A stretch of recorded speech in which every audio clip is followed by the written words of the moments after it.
ರೀತಿ ಸರ್ಕಾರವನ್ನ ರಚನೆ ಮಾಡೋದಕ್ಕೆ ವಿಜಯ್ ಸಕಲ ರೀತಿಯಲ್ಲೂ ಕೂಡ ಸರ್ಕಸ್ ಮಾಡಬೇಕಾದಂತ ಅನಿವಾರ್ಯತೆ ಎದುರಾಗಿದೆ. ಎಸ್, ವಿಜಯ್ ನೇತೃತ್ವದ ಸರ್ಕಾರಕ್ಕೆ ಕಾಂಗ್ರೆಸ್ ಬೆಂಬಲವನ್ನ ಸೂಚಿಸಿದ್ಯಾ? ನೋಡಿ, ಇವತ್ತು ಅಧಿಕೃತವಾಗಿ ಬೆಂಬಲವನ್ನ ನೀಡುತ್ತೆ ಕಾಂಗ್ರೆಸ್.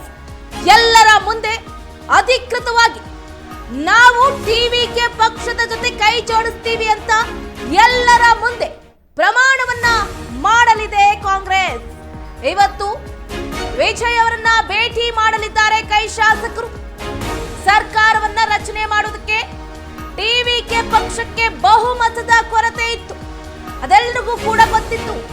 ತಮಿಳುನಾಡಿನಾದ್ಯಂತ ನಟ ಕಮ್ ರಾಜಕಾರಣಿ ವಿಜಯ್ ಅವರು ಟಿವಿಕೆ ಪಕ್ಷದಿಂದ ಗೆದ್ದು ಬರೋಬ್ಬರಿ 110 ಸ್ಥಾನಗಳನ್ನ ತಮ್ಮ ತೆಕ್ಕೆಗೆ ಹಾಕಿಕೊಂಡು ಇದೀಗ ತಮಿಳುನಾಡು ರಾಜಕೀಯದಲ್ಲೇ ಬಿಗ್ ಟ್ವಿಸ್ಟ್ ಅನ್ನ ಕೊಟ್ಟಿದ್ದಾರೆ ಅಂದ್ರೂ ಕೂಡ ತಪ್ಪಾಗ್ಲಿಕ್ಕಿಲ್ಲ. ಟಿವಿಕೆಗೆ ಸಿಕ್ಕಿದ್ಯಾಗಾದ್ರೆ ಬಹುಮತದ ಬಲ. ಪ್ರಮಾಣ ವಚನಕ್ಕೆ ದಳಪತಿಗಳು ಹಾಗಾದ್ರೆ ರೆಡಿ ಆಗೋದಕ್ಕೆ ಕೌಂಟ್ ಡೌನ್ ಸ್ಟಾರ್ಟ್ ಆಗಿದೆಯಾ?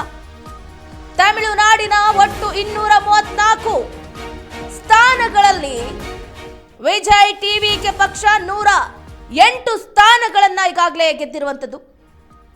ಈಗ ಕಾಂಗ್ರೆಸ್ ಮತ್ತು ಇತರ ಪಕ್ಷಗಳ ಬೆಂಬಲದೊಂದಿಗೆ ಮ್ಯಾಜಿಕ್ ಫಿಗರ್ 118 ತಲುಪಲಿದೆ.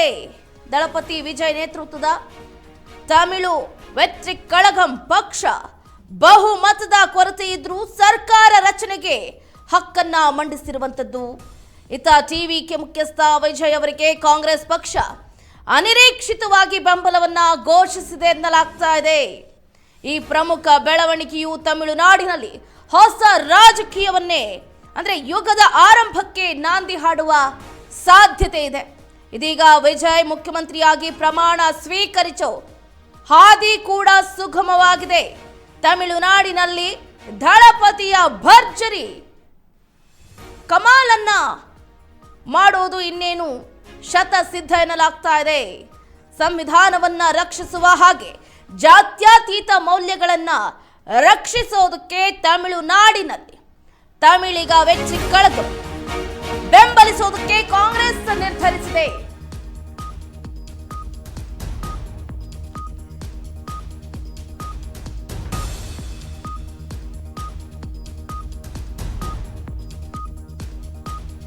ತಮಿಳುನಾಡಿನಲ್ಲಿ ಟಿವಿಕೆ ಕೈ ಮೈತ್ರಿ ಬಹುತೇಕ ಖಚಿತ. ಸಂಪುಟದಲ್ಲಿ 2 ಸ್ಥಾನಕ್ಕೆ ಕಾಂಗ್ರೆಸ್ ನಾಯಕರು ಕೂಡ ಬೇಡಿಕೆಯನ್ನ ಇಟ್ಟಿದ್ದಾರೆ. ಕೈ ಬೇಡಿಕೆ ಒಪ್ಪಿದ್ರೆ ಇವತ್ತೇ ವಿಜಯ್ಗೆ ಬೆಂಬಲ ಸಿಗುತ್ತೆ. ವಿಜಯ್ ಪ್ರಮಾಣ ವಚನ ಫಿಕ್ಸ್ ಆಗುತ್ತೆ. ನಾಳೆನೆ ತಮಿಳುನಾಡಿನ ಸಿಎಂ ಆಗಿ ವಿಜಯ್ ಪ್ರಮಾಣ ವಚನವನ್ನ ಸ್ವೀಕರಿಸಲಿದ್ದಾರೆ. ವಿಜಯ್ ಜೊತೆಗೆ 9 ಮಂದಿ ಶಾಸಕರು ಕೂಡ ಸಚಿವರಾಗಿ ಪದಗ್ರಹಣದಲ್ಲಿ ಸೌಂಡ್ ಮಾಡಲಿದ್ದಾರೆ.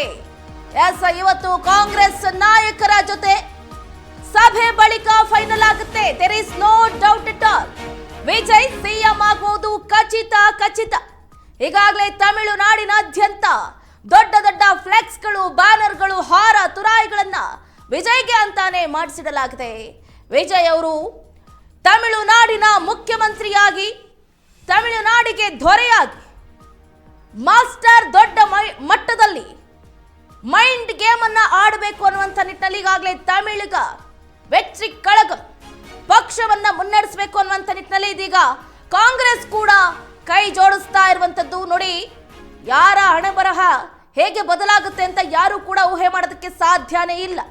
ನಟ ಕಮ್ ರಾಜಕಾರಣಿ ವಿಜಯ್ ಅವರು ವಿಸಿಲ್ ಪೋಡು ಅಂತಾನೆ ಈಗ ಇಡೀ ತಮಿಳುನಾಡನ್ನೇ ತಮ್ಮ ತೆಕ್ಕೆಗೆ ಎಳ್ಕೊಂಡಿದ್ದಾಯ್ತು. ಇಡೀ ರಾಜ್ಯದ ಜನ ತಮಿಳಿಗ ವೆಟ್ರಿ ಕಳಗಂ ಪಕ್ಷಕ್ಕೆ ಫಿದಾ ಆಗಿದ್ದಾರೆ. 108 ಸ್ಥಾನಗಳನ್ನ ನೀಡೋದ್ರ ಮುಖಾಂತರ ವಿಜಯ್ಗೆ ದೊಡ್ಡ ಮಟ್ಟದ ಗೆಲುವನ್ನ ತಂದುಕೊಟ್ಟು ಡಿಎಂಕೆ ಪಕ್ಷಕ್ಕೆ ನಿಜಕ್ಕೂ ಕೂಡ ಮುಖಭಂಗವನ್ನ ಮಾಡಿದ್ದಾರೆ ಅಂತಾನೆ ಹೇಳಬಹುದು. ಎಸ್, ಅದೇ ಹೇಳೋದು.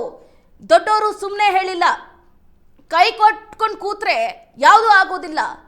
ಹಾಗಾಗಿ ಪ್ರಯತ್ನ ನಮ್ಮದು, ಫಲ ದೇವರದ್ದು ಅಂತ ನಮ್ಮ ಕೆಲಸಗಳನ್ನ ನಾವು ಮಾಡಿದ್ರೆ ಯಶಸ್ಸು ಶತಸಿದ್ಧ ಅನ್ನೋದಕ್ಕೆ ವಿಜಯ್ ಅವರು ಮುಖ್ಯ ಉದಾಹರಣೆ ಅಂತಾನೆ ಹೇಳ್ಬೋದು. ಎಷ್ಟೋ ರಾಜಕಾರಣಿಗಳು ಪ್ರಯತ್ನ ಪಟ್ಟರು, ಆದ್ರೆ ಫಲ ಸಿಗಲಿಲ್ಲ. ಕೆಲವೊಮ್ಮೆ good luck and bad luck we need to accept. Actually ಹೇಳಬೇಕಂತಂದ್ರೆ ಬಟ್ ಗುಡ್ ಲಕ್ ಅನ್ನೋದು ವಿಜಯ್ ಅವರ ಕೈಯಲ್ಲಿ ಇತ್ತು. ಸೊ ಹಾಗಾಗಿ ಕೇವಲ ಒಂದೇ ಟರ್ಮ್ ಅಲ್ಲಿ ಅಂದ್ರೆ ಒಂದೇ ಬಾರಿ ಸ್ಪರ್ಧೆ ಮಾಡಿದ್ರು. ಈ ಸ್ಪರ್ಧೆಯಲ್ಲೇ ಗೆಲುವನ್ನ ಸಾಧಿಸೋದ್ರ ಮುಖಾಂತರ ಯಾಕೆ ನಟ ನಟಿಯರು ಕೂಡ ರಾಜಕಾರಣಿಗಳು ಆಗಬಾರದು ಅನ್ನೋದನ್ನ ಎತ್ತಿ ತೋರಿಸಿದ್ದಾರೆ. ಈಗಾಗಲೇ ನಟ ವಿಜಯ್ ಅವರು ಬಂದು ಏನೀಗ ಸ್ಪರ್ಧೆ ಮಾಡೋದಕ್ಕೂ ಹಿಂಚೆನೆ ಕನ್ನಡ ಆಗಿರ್ಬೋದು, ತೆಲುಗು ಆಗಿರ್ಬೋದು, ತಮಿಳು ಸೇರಿದಂತೆ ಹಲವಾರು ಘಟಾನುಘಟಿ ನಾಯಕರು ನೋಡಿ, ಮುಖ್ಯವಾಗಿ ಚಿರಂಜೀವಿ ಆಗಿರ್ಬೋದು, ರಜನಿಕಾಂತ್ ಆಗಿರ್ಬೋದು, ಖುಷ್ಬು ಆಗಿರ್ಬೋದು, ಈತ ನಮ್ಮ ಕನ್ನಡ ಚಿತ್ರರಂಗದಲ್ಲಿ ರಮ್ಯಾ ಅವರಾಗಿರ್ಬೋದು, ಸುಮಲತಾ, ಅಂಬರೀಷ್, ಉಪೇಂದ್ರ ಸೇರಿದಂತೆ ಹಲವಾರು ರಾಜಕೀಯ ಈ ರಂಗಕ್ಕೆ ಧುಮುಕಿ ಕೈ ಸುಟ್ಕೊಂಡಿರೋರು ಎಷ್ಟೋ ಜನ ಇದ್ದಾರೆ. ಬಟ್ ಈ ರೀತಿ ನೋಡಿ, ಈ ಕಡೆ DCM ಆದ್ರು ಪವನ್ ಕಲ್ಯಾಣ್ ಅವರು, ಅವ್ರದ್ದು ಕೂಡ ಅಂತಹ ಚಾರ್ಮ್ ಇತ್ತು. ಬಟ್ CM ಆಗುವಂತಹ ಸ್ಥಾನವನ್ನ ಪಡೆದಿರುವಂತಹ ಏಕೈಕ ವ್ಯಕ್ತಿ, ಅದು ಕೂಡ ಫಸ್ಟ್ ಟರ್ಮ್ ಅಲ್ಲಿ ಅಂತಂದ್ರೆ ಅದು the one and only master Tamilaga Vetri Kazhagam ಪಕ್ಷದ ಸ್ಥಾಪಕ ವಿಜಯ್ ಅವರಂದ್ರೂ ಕೂಡ ತಪ್ಪಾಗ್ಲಿಕ್ಕಿಲ್ಲ.